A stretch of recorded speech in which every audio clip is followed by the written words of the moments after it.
The Four Maidens, narrated by the last good man in Jersey.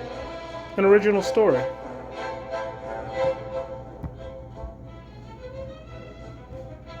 Once upon a time, in a valley far away, there was a village, the village of the Danes.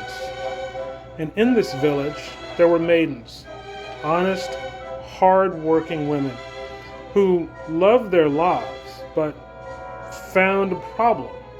There were no men in the village.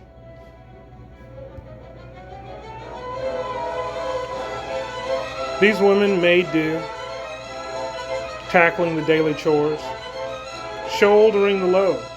They were quite capable women, but they were husbandless. There were no men. What were they to do? One day a herald arrived in the village. He trumpeted, "Hear ye, hear ye, women of the land. The king is calling women to come to his kingdom, come to his castle. There are no women in the castle, and the men need wives." The women heard the call. The king needs women for his kingdom. Good, hard-working men are looking for wives. Well, what shall we do? The way was long, not difficult, but time-consuming, and the women had to decide whether or not they wanted to take this journey, move to a foreign land, a new kingdom, to find husbands. Many of the women said no. They were comfortable with the lives that they had. They were not going to leave what they knew. A husband was not worth the trip. But four maidens decided that they would partake of this journey. They would embark. They would go and find their husbands. These four maidens were wonderful women, hard-working, honest, caring, diligent, but husbandless. They decided that the trip was worth it. Along the way, they met a handsome shepherd boy. As they stopped and greeted him, he told them his tale. This shepherd boy dreamed of being a farmer with a large ranch. He would find a wife, raise a family, and live comfortably to the end of his days. One of the maidens was smitten by the handsome young shepherd and his charm. She fell in love and decided that she would become his wife. The three remaining maidens continued on their journey to the kingdom. And as they approached the gate, they noticed a knave attempting to sneak into the castle. They asked him what he was doing, and he explained that he wanted to break in and steal valuable treasures from the kingdom. But he was a thief. He'd been caught, and he was well known for his misbehavior. So he had to sneak.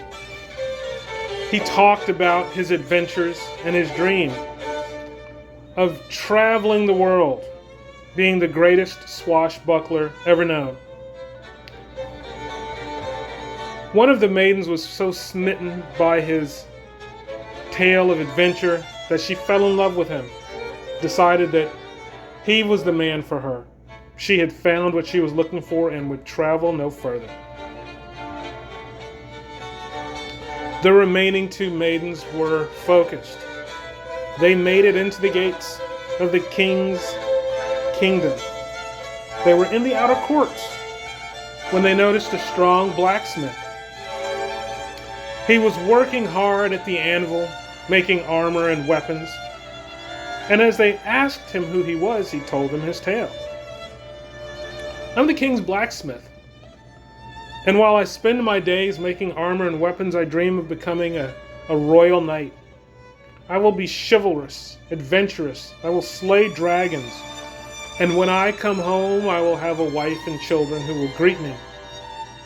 That is my dream."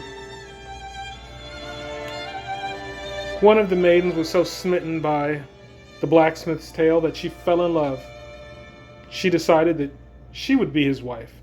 She loved the thought of marrying someone so chivalrous. The last maiden was the most focused. She came to the king's castle because she wanted to see the king. The king had made the call and she was going to speak to him before she made any decision. So she entered the king's court to greet him. The king was a friendly man, much more approachable than she'd expected. They talked. He explained to her that his kingdom was without women, and he needed women to become wives to the hard-working, honest men that were under him. She explained her tale and all the men that she had met. The king pondered, "Why didn't you choose any of the men you met along the way?" She exclaimed that she wanted to see the king and understand his call. He told her that while he had called women to the kingdom to marry the men, what he really wanted was a wife for his son, the prince. She asked about the prince. Why would the prince need a wife? He's the prince, he's royalty. The king explained, "Well, my son is very smart, but he's very plain. He's not as handsome as the shepherd boy, not as daring as the knave, not as strong as the blacksmith. But he is my son. He is royalty." The maiden was astonished, happily. "Do you mean to tell me that the prince is single and is looking for a wife?" "Why, yes," he said. "I would love to meet him." She did. She found the prince charming. They fell in love and had a wonderful wedding.